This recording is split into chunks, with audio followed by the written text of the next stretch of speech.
Green Party MPs Adrian Ramsay and Ellie Chowns have announced a joint bid for party leadership, emphasising their track record of winning seats in traditionally conservative areas. So Adrian Ramsay has been the co-leader for the last 4 years, most of which he was not an elected MP. Ramsay and Chowns argued that the leadership should remain with sitting MPs given their daily presence in Westminster and their ability to influence national debates. With UK politics at a volatile juncture, they stressed the importance of experienced parliamentary leadership to grow the party's influence, and Chowns, a former councillor and MEP, said that Ramsay would be her and Ramsay would be a well-matched pair with the credibility and visibility needed to lead the Greens forward. But not full.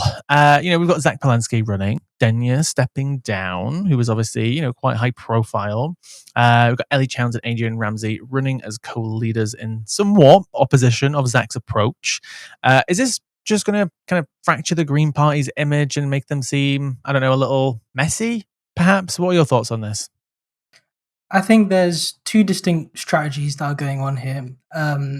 And that's coming from someone who's spoken to people in the Green Party. You have Zach Polansky as an image who stands for populism and someone that understands that right now what Labour is doing is the best way to, the terrible things Labour is doing by throwing themselves in the bed of the far right and reform rhetoric. The best thing you can do and the easiest thing you can do on the left is call them out and capitalize off that and essentially create a space where people genuinely want to see change, because Labour has been seen as the working class progressive even party, right? And he's taking it in that direction where he's saying there's no time to waste.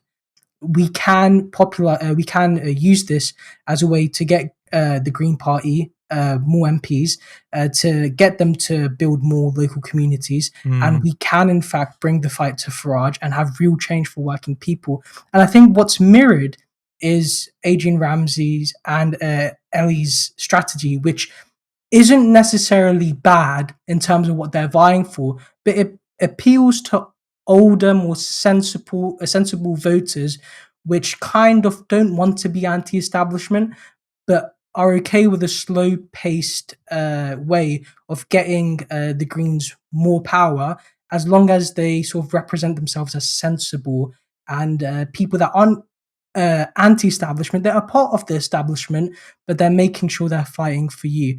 And I think it talks about two different strategies, and that is mainly the politics of this country, where it's very British actually, which is to be sensible, reserved, keep a tight lip, or do you want to see something radically different and capitalize off the losses that Labour has made? And I don't know about you, I think Zach's formula is far more impactful to getting those local communities and Green Party MPs, whereas Adrian and Ellie's isn't necessarily bad.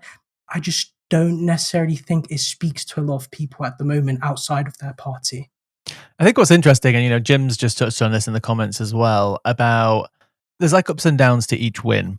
I agree, actually, with Adrian and Ellie when they're talking about the idea that their MPs, they are more likely to be able to leverage their position to get more coverage for the Greens. I think that's a very fair argument.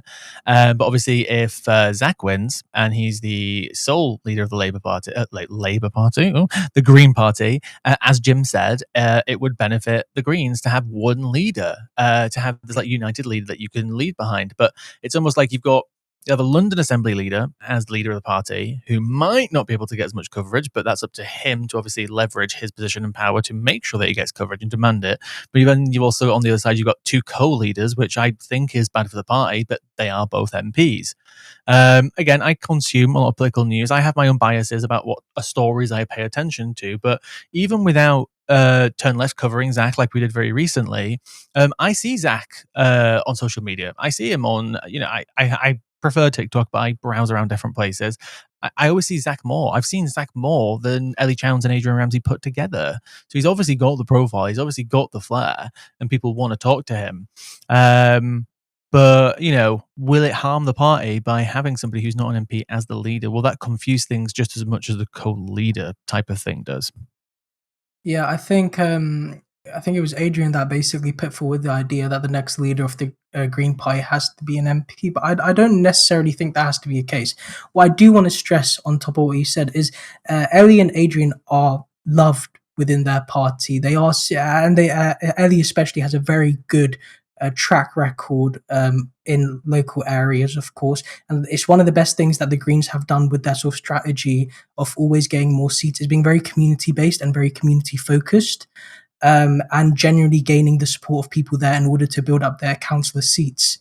And so I don't necessarily think what they're vying for is a bad thing.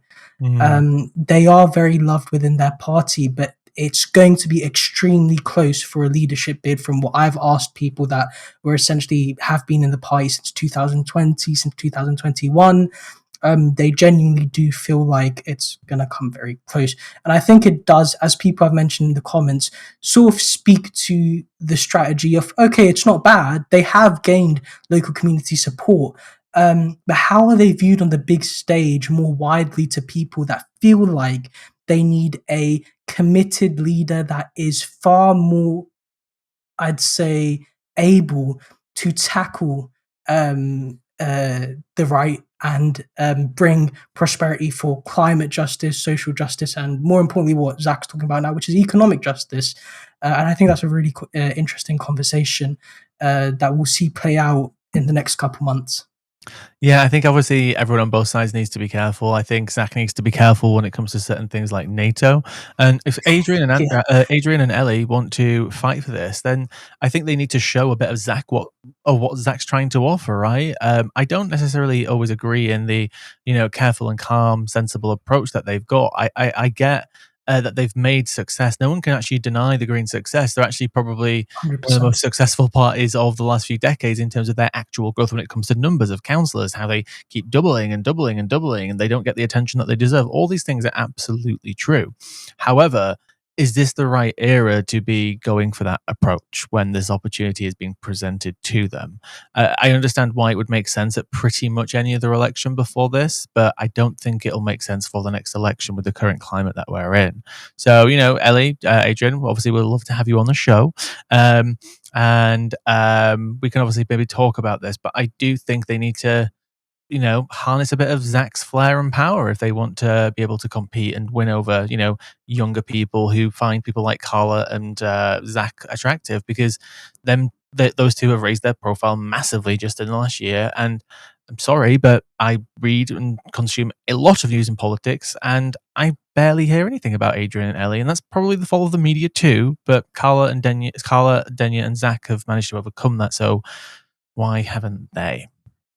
One last thing I want to Sure. say on this as well is I'm actually quite happy if this has possibly scared Adrian Ramsay just a tiny bit. And the reason for that is I do feel like his strategy was lacking in what he wanted to do over the last couple of weeks, because there was a point where he was talking about having a debate with Nigel Farage, which I think is possibly the worst idea, close to uttering the thing about pylons that he could have possibly done, Yeah. because Adrian Ramsay doesn't have the type of persona where I feel like he'll be able to one up Farage if Farage gets under his skin or is able to strongman the debate. So, in fact, I think it's good, even if people aren't backing Zach, which I think they are, it's going to be a close race. I think this is a good thing. It gives them a wake up call that the type of strategy that they've been vying for the last couple months after this election isn't the one they should be chasing. Support independent media, support social justice that's there on social media. Thank you.